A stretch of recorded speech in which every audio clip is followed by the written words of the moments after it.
Brescone, thank you for talking with us this afternoon.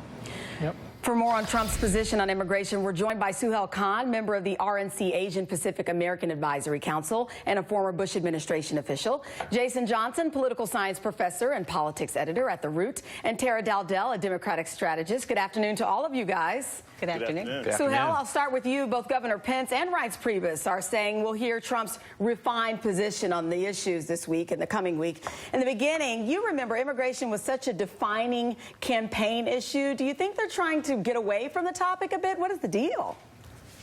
I don't think they're trying to get away from the issue, but I think what's happening is Donald Trump is realizing that this issue, like many facing our nation, is a complex issue that has many nuances, and just saying that we're going to deport 12+ million people from our country is not a policy prescription. It may be a policy, but the devil is always in the detail, and I think Donald Trump has realized that there are many issues related to this issue that have to be considered about families, about people that are here working and contributing to society, and he's trying to make a play, of course, for those swing states like North Carolina, Florida, Nevada, Colorado that have significant Hispanic and other immigrant populations, and I think he's realizing that he has to modify his positions but also keep his base supporters with him through the election.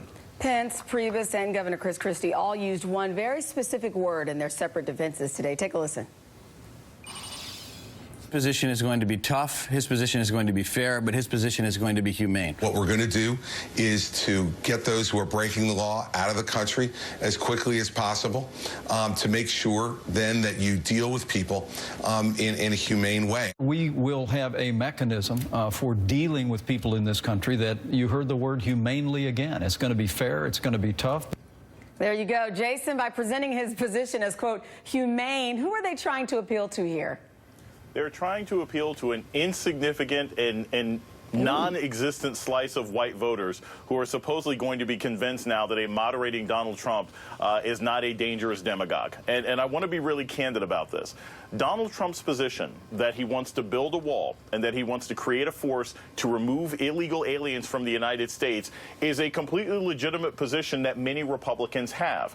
The idea that now he's going to try to convince people that that plan is less draconian by giving us details makes absolutely no sense. And from a campaign standpoint, above and beyond a policy standpoint, this just makes him look like a flip-flopper to his own voters. He ought to just absolutely lean into what he's said all along and continue with it, because he's not going to convince anybody he's got different strategies and different plans. He's not going to vote for white voters, Hispanic voters, or African Americans. Well, okay, we'll take a look at this. According to a March survey of Republicans who did not support Trump in the primaries, look at these numbers. 56% favored a border wall, 64% favored legal status for undocumented immigrants if certain requirements are met, and only 25% supported a national deportation effort. So, Tara, I'll ask you, can the campaign move enough, if you will, on this issue to attract more moderate Republican support?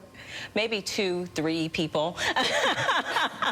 No, here's the problem for Donald Trump. No matter what he says now, there is tons of sound of him saying hateful, divisive things. There is far more sound of him saying hateful, divisive, derogatory things towards immigrants than there is of this new softening that's only been around for 10 seconds. So we're not sure if he's going to even stick to this. But even if he chooses to completely make a 360 and go against what his most ardent supporters want, then if I'm the Hillary Clinton campaign, I'm playing all that sound that is far more consistent with the position that he's held for the longest period of time.